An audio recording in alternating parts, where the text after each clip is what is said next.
SM news के सभी दर्शकों को मेरा जय भीम, नमस्कार, आदाब, सत श्री अकाल। हमने वादा निभाया, मुख्यमंत्री की कुर्सी छोड़ दी, ऐसे क्यों कहा बहन कुमारी मायावती ने? बताऊंगे एसएम न्यूज़ द्वारा प्रसारित की जा रही सीरीज बाबा साहेब कांसीराम बहन कुमारी मायावती बहुजन स्वाभिमान बसपा। प्रस्तुतकर्ता मैं वीरेंद्र सिंह। 6 माह का बहन कुमारी मायावती ने कहा 20 सितंबर 1997 को कि मेरा 6 माह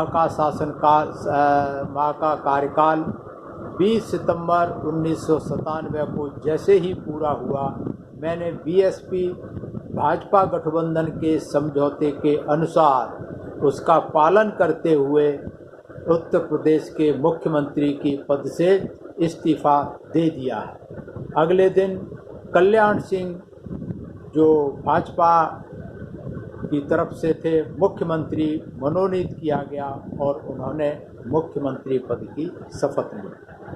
20 सितंबर 97 को मुख्यमंत्री का पद त्यागते वक्त कुमारी मायावती ने एक प्रेस कॉन्फ्रेंस, एक वक्तव्य जारी किया। वो इस प्रकार है। आज 6 माह का मेरा शासनकाल पूरा हो रहा है। बहुजन समाज पार्टी एवं भारतीय जनता पार्टी के साथ हुए समझौते के तहत 6 माह का कार्यकाल पूरा करने के बाद आज मैं इस्तीफ़ा दे रही हूँ। अगले 6 माह तक श्री कल्याण सिंह के नेतृत्व में बहुजन समाज पार्टी एवं भारतीय जनता पार्टी की लोकतांत्रिक सरकार उत्तर प्रदेश में चलेगी।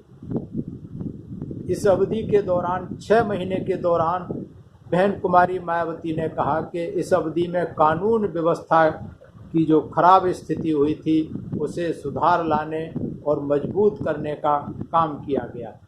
गुंडागर्दी, माफियागर्दी, जुल्म जास्ती ख़त्म करके भय मुक्त वातावरण प्रस्तुत किया गया पूरे प्रदेश में, जिसके लिए कठोर परिश्रम करना पड़ा और अपराधियों को नियंत्रण में रखने के लिए निष्पक्षता के साथ कार्रवाई की गई ताकि प्रदेश में माहौल अच्छा रहे, भाईचारा और सौहार्द बना रहे। सरकार की दूसरी प्राथमिकता थी विकास कार्यों को गति देना, तेज करना और जो अधूरे पड़े हुए काम थे उनको पूरा करना। प्रदेश में 6 महीने के दौरान सबका विकास किया गया, लेकिन प्राथमिकता उन्हें दी गई जिन्हें विकास की सबसे ज़्यादा ज़रूरत थी। मतलब खास करके अनुसूचित जाति के गरीब लोगों को प्राथमिकता दी गई और उसके तहत डॉक्टर अंबेडकर ग्राम विकास योजना, जो कि पहले से लागू थी केंद्र सरकार की तरफ से, उसको पूरा करने के लिए दलितों का अंबेडकर ग्राम विकास योजना का लागू करने का मतलब केवल अनुसूचित जाति के लोगों का विकास करना नहीं था, उसमें क्रमबद्ध तरीके से पिछड़े समाज के भी, अल्पसंख्यक समाज के भी और सर्व समाज के लोगों को के गांव को विकसित करने का एक लक्ष्य बनाया गया था। और इस लक्ष्य के तहत 1997-98 के बजट में 15,000 गांव को 11 प्रमुख कार्यक्रमों से लाभान्वित करने का लक्ष्य था, जिसके लिए 700 करोड़ रुपए बजट में निर्धारित किया गया था।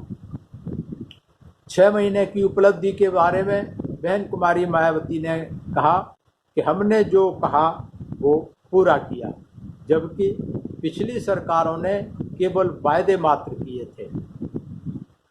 जो अनुसूचित जाति के लोगों को पिछली सरकारों ने पट्टे दिए थे, उनके केवल कागजों में पट्टे दिए थे, जो 20-20, 25-25 साल पहले दिए थे, लेकिन कब्जा नहीं मिला था।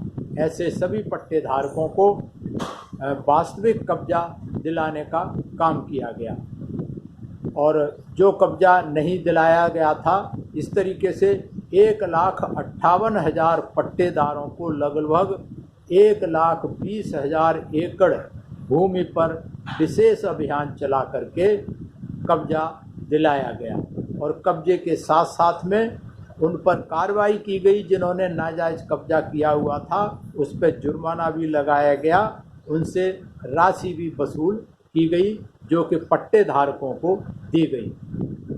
इसके अलावा 81,500 अनुसूचित जाति के लोगों को 52,379 एकड़ जमीन के नए पट्टे दिए गए। बहन कुमारी मायावती ने कहा कि पूर्व शासन काल में 3 जून 1995 तक गांव सभा की भूमि पर अनुसूचित जाति के और अनुसूचित जनजाति के जिन लोगों का अनधिकृत कब्जा भी था उसको भी नियमित कर दिया और इस तरीके से 20,000 लोग लाभान्वित हुए थे बहुजन समाज के और उनसे बेदखली की कार्रवाई समाप्त हो गई थी। ऐसे पट्टेदार जिनको 10 वर्ष से अधिक का कब्जा था उनको संक्रमणीय भूमि का अधिकार दे करके उनको जिसमें 10,37,902 पट्टेदारों को लाभ हुआ। इस कार्यकाल में न केवल अल्पसंख्यकों को बल्कि सभी धर्म के मानने वाले लोगों की सुरक्षा की पूरी व्यवस्था की गई और ऐसी कोई नई परंपरा नहीं पड़ने दी गई जिससे किसी दूसरे मजहब के मानने वालों को कोई तकलीफ हो, कोई ऐतराज होता। बहन कुमारी मायावती ने कहा कि सभी धार्मिक अल्पसंख्यकों की जान माल और मजहब की सुरक्षा न केवल अपने वर्तमान कार्यकाल में बल्कि पिछले कार्यकाल में भी सुनिश्चित की गई थी जो 4.5 महीने का कार्यकाल था 95 में। उससे लगातार ये भी वादा किया कि आगे भी ये सुनिश्चित की जाएगी। भारतीय जनता पार्टी ने, बहन कुमारी मायावती ने कहा कि भारतीय जनता पार्टी ने हमारे ऊपर भरोसा किया था और मिलजुल कर रहे, हम भी उनसे मिलजुल कर रहेंगे और मैं उन्हें कार्य करने में पूरा सहयोग दूंगी। सत्ता में आने से पहले मैंने सामाजिक रूप से शोषित और पिछड़े लोगों के बीच जागरूकता बनाने का काम किया। मैं अब फिर उन लोगों के बीच में सामाजिक राजनीतिक भागीदारी के लिए और मजबूत बनाने का कार्य करती रहूँगी। ऐसा वक्तव्य दिया बहन कुमारी मायावती ने अपने 6 महीने के शासनकाल को पूरा होने के लिए और ये भी वादा किया कि आगे की सरकार को भी पूरी सहयोग, पूरी आज़ादी दी जाएगी सरकार चलाने के लिए। आगे क्या हुआ, कैसे सरकार चली भाजपा के नेतृत्व में, बताऊंगा मैं अगली कड़ी में। तब तक आप लोग देखते रहिए SM न्यूज़ द्वारा चलाई जा रही सीरीज़ बहन कुमारी मायावती के संघर्षों का सफ़रनामा, बाबा साहब काशीराम, बहन कुमारी मायावती, बहुजन स्वाभिमान बसपा। अगर आपको ये सीरीज़ पसंद आ रही है आप इसे लाइक करें, शेयर करें, सब्सक्राइब करें और अगर आप SM न्यूज़ का सहयोग करना चाहते हैं तो ज्वाइन बटन दबा करके आप उनके पेड मेंबर बन सकते हैं। मैं सभी का धन्यवाद करता हूं, SM न्यूज़ का धन्यवाद करता हूं जो कि बहुजन समाज पार्टी और बहन कुमारी मायावती ने क्या क्या किया, कैसे कैसे संघर्ष किए, कैसे कैसे सत्ता शासन में पहुंचे, कैसे सरकार चलाई, क्या क्या काम किए, ये जन जन तक पहुंचाने का काम कर रहे हैं। और ख़ासकर नौजवानों से, उत्तर प्रदेश के जो नौजवान हैं, नवयुवक हैं, जिनको जानकारी नहीं है बहुजन समाज के मूवमेंट की, बहन कुमारी मायावती के संघर्ष की, उन तक ये पहुंचाने का काम कर रहे हैं SM न्यूज़। मुझे उम्मीद है कि युवा वर्ग प्रदेश का इन चीज़ों को समझेगा और जो आज बहकावे में लोग लगे हुए हैं, नए पार्टी बना करके, उनको उकसा करके, उनको गुमराह करके आजकल जेलों में ठुसवा रहे हैं, संगीन धाराओं में मुकदमे लिखे जा रहे हैं, उनका भविष्य खराब हो रहा है, जो उसमें होश खो रहे हैं, उस पर युवा वर्ग चिंतन मनन करेगा अवश्य और ये सोचेगा कि ये सब क्यों हो रहा है। ये आज अगर देश में कोई नेता है तो सिर्फ बहन कुमारी मायावती है, जिसको सारी विरोधी पार्टियां मिल करके खरीद नहीं पाए, तोड़ नहीं पाए, झुका नहीं पाए। इसलिए उनकी कोशिश है कि किसी भी तरीके से बहुजन समाज पार्टी के बढ़ते हुए कारवां को रोकना है और उसके लिए तमाम सारे दलाल छुटभइये नेता, चाहे वो देश के किसी कोने के हैं, सबको उत्तर प्रदेश में भेज करके उत्तर प्रदेश की जनता को गुमराह करवाने का काम कर रहे हैं। लेकिन मुझे पूरी उम्मीद है कि उत्तर प्रदेश की जनता इतनी जागरूक हो चुकी है, नौजवान भी जागरूक हो रहा है कि ऐसे छुटभइये नेताओं के, ऐसे दलालों के चक्कर में आने वाले नहीं हैं। आज बस इतना ही।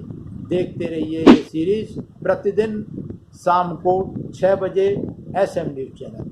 सभी को मेरा धन्यवाद, सभी को मेरा आभार, सभी मेरा प्रणाम स्वीकार। अगर आपने अभी तक हमारा चैनल सब्सक्राइब नहीं किया है तो सब्सक्राइब करें और घंटी का बटन बिल्कुल भी दबाना ना भूलें ताकि सभी लेटेस्ट खबरें पहुंच सकें आप पे सबसे पहले।